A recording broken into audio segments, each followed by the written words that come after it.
These expressions can vary across different faith traditions. Within the Christian context, belief holds a special place as both a foundation and a catalyst for spiritual life. This is Prophetess Sophia Matatwa.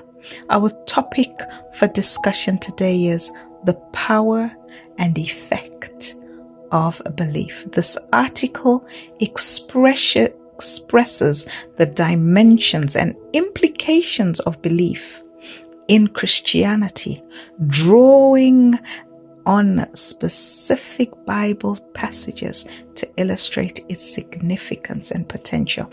I hand you over to the man of God to continue with the end time inspirational devotions.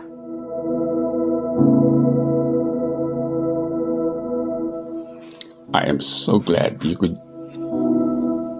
decided to join me once again in these end time inspirational devotions. I am talking to you today about the power and the effect of belief. We're looking at the picture of a young man awaiting his sentence for a heinous crime that he committed. He was to be hanged, but a group of scientists wanted to test the limits of human belief and the power of the mind. They told him that instead of hanging, he would be killed by a venomous black mamba. To make it more convincing, they showed him the large, terrifying black mamba. The prisoner had no choice and filled with fear, and he was blindfolded. As we can see there, the black mamba itself. Unknown to the prisoner, the scientists used a sharp needle to prick his hand in the same spot where the snake's fangs would strike, simulating a real snake bite.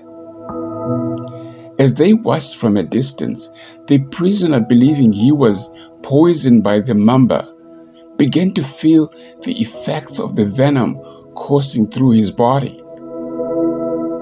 Despite there being no actual venom, the man's belief on the snakebite led to his rapid physical decline. Within minutes, the prisoner collapsed and he died. I want to share with you another story of a young and healthy man who aspired to play rugby. He noticed a swelling on his arm, which he ignored for a while until one of his friends advised him to go and get it checked by the doctor. Unfortunately, the doctor told the young man that they had to send the sample from the tumor to the laboratory to make sure it wasn't a cancerous lesion. Cancerous! He remembered that word. This young man had seen his little auntie die of a tumor diagnosed as cancerous and had died from the tumor. So he believed this cancer was going to kill him as well. He immediately assumed his swelling was another cancerous tumor. Now we're seeing the cancer that was on his little auntie that actually killed her. That is definitely a cancerous lesion, as we can see. The report from the lab came back reporting it was benign. It was a benign tumor or non-cancerous. Or it was a lipoma, to be exact. He believed the doctor was trying to downplay the seriousness of the tumor. He believed it was a cancer. He had already made up his mind. Despite the doctor's advice, the young man believed he had been bewitched, just like his little auntie who died from a swelling. The cancer on his arm started to affect him. His morale went down, his weight dropped, he lost appetite and was depressed believing he was going to die young and would never get to play his rugby. Long story short, this young man died from the quote-unquote cancer, which was a lipoma or a benign swelling. The phenomenon, though shocking, is known as placebo effect, where belief and expectation can bring about real physical outcomes. The first was intentionally done, while the second was self-created. This illustrates just how powerful the mind can be. The mind can shape our reality either for better or for worse. In these instances, the prisoner and the young man's beliefs on their fate were so strong that they caused their bodies to react the way they did. Finally, another very interesting case which captures the same power of belief is about a man in Africa who had been told that if he received an injection, whatever was in the injection, for any illness, that would cure him instantly. For his story, he developed malaria, which was usually treated with chloroquine tablets, taken religiously for 3 days. But for this man, tablets would not do the trick. There was nothing to give parenterally those days. The doctor and nurse tried to convince him that only tablets would cure the malaria, but he insisted he preferred the injection. The doctor then devised a plan to make the man happy and satisfy his curative method. The doctor put 10 mils of distilled water in a 10 mil syringe and gave that to the man, injected him in his buttock.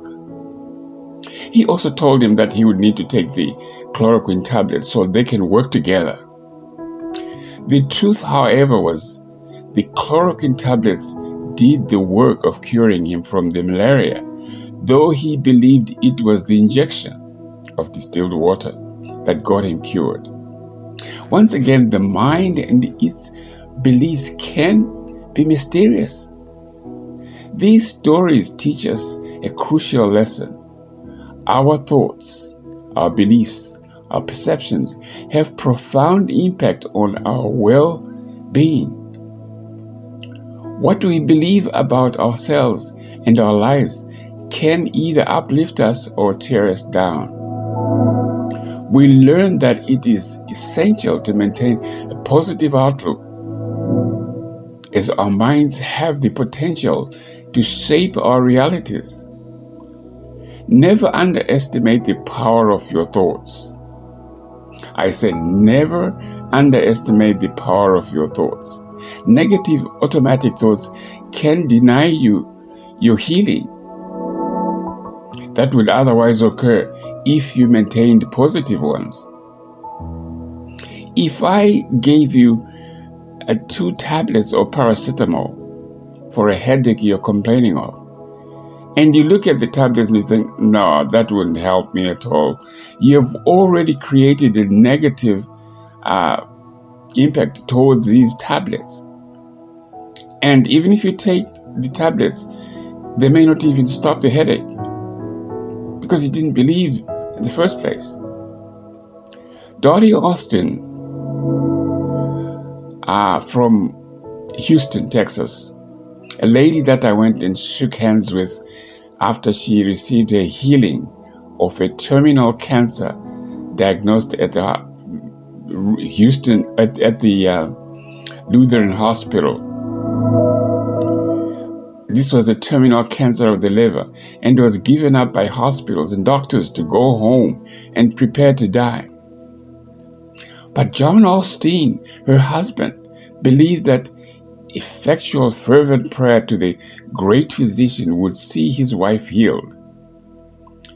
She was certainly at the exit of her life from earth when she got home. She looked like a walking stick, and they began praying and believing in her healing. Long story, she was healed and has been alive for over 40 years since she was sent home to die.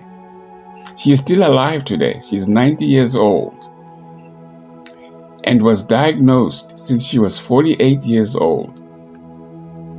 Choose to believe in your strength and potential, for your mind can be your greatest ally in overcoming challenges. The power of belief is great. Believe God to turn situations around. Whatever it is, if you have been diagnosed with some terminal disease, cancerous or not, trust God to do the impossible for you. God specializes in the impossible. Dr. Luke, one of my favorite apostles, in chapter 18, verse 27, said, I quote, "The things that are impossible with men or medical science are possible with Dr. Jesus, the great physician." Close quote. I am a medical doctor myself, but I believe and trust in the great physician for final consultation and decision, not on Dr. Know-it-all. God wants you to know you are favored, loved, anointed, equipped, empowered, and you have divine protection, the grace of God, and you should not fear, because He did not give you a spirit of fear, but of power, love, and a sound mind. Until next time, be blessed. Your Apostle, Dr. Gordon Fairbrain Motetwa.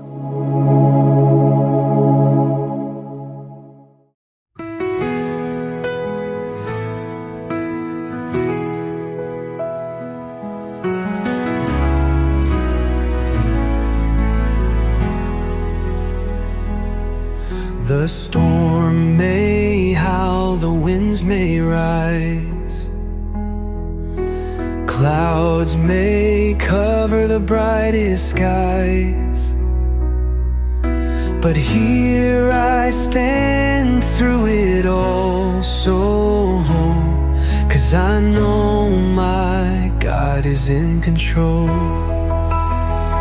God is in control. I won't fear the tide. His hand will guide me on this ride, through the valleys deep and the mountains tall. I can rest, 'cause God is in control.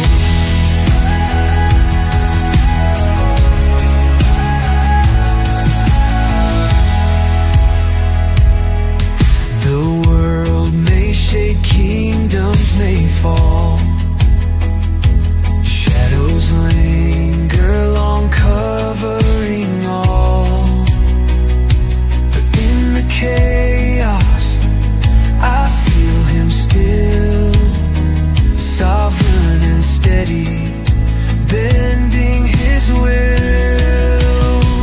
God is in control. I won't fear the tide.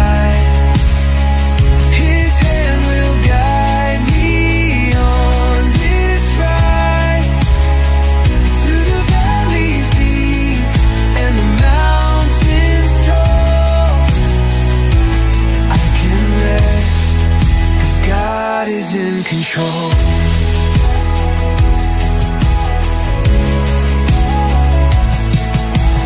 Peace like a river floods my soul, knowing I'm held, knowing I'm whole. No power below, no force above can take me out of His strong love.